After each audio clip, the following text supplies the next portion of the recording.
আসসালামু আলাইকুম। আজকে চিকেন ভর্তা ফার্স্ট টাইম করব, তো আপনাদের সাথে রেসিপিটা শেয়ার করছি। তো প্রথমে চিকেন পরিষ্কার করে ধুয়ে নিয়ে হলুদ গুঁড়ো, মরিচ গুঁড়ো, গরম মশলার গুঁড়ো, আদা রসুন পেস্ট, সামান্য সয়াবিন তেল, লবণ স্বাদ মতো সব মশলা দিয়ে ধনিয়া গুঁড়া, জিরা গুঁড়া আমি সব মশলাই দিয়েছি অল্প অল্প করে দিয়ে ম্যারিনেট করে নিয়ে এবার এই যে প্যান গরম করে তেল দিয়ে এবার হচ্ছে ম্যারিনেট করা চিকেনগুলো দিয়ে দিলাম। আর এই যে গোটা পেঁয়াজ 4টা দিয়েছি। এবার যখন এপিট ওপিট লাল হয়ে গেল তখন ঠিক কাঁচা মরিচগুলো দিয়ে দিলাম আর অর্ধেক টমেটো দিয়েছি।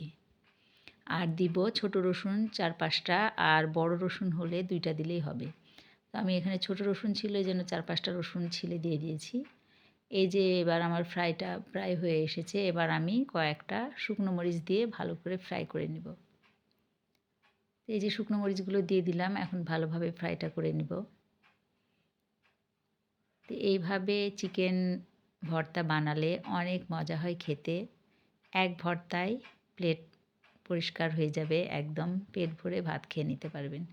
আর আমি বেশ কিছু পরিমাণে ধনিয়া পাতা দিলাম, জাস্ট একটু খালি নেড়ে আমি নামিয়ে নেব। তারপরে এই ভর্তাটা বানিয়ে নিতে হবে।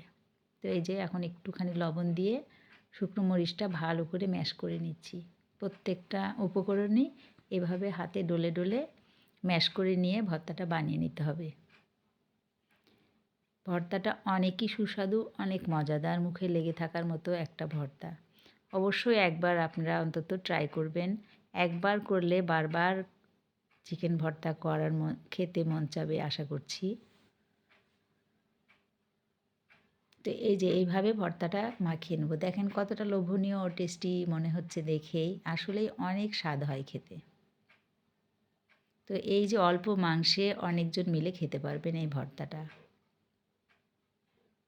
অবশ্যই অবশ্যই আপনারা ট্রাই করবেন। আর এদিকে আলু দিয়ে চিকেন করেছি একটু মাখো মাখো ঝোল করে।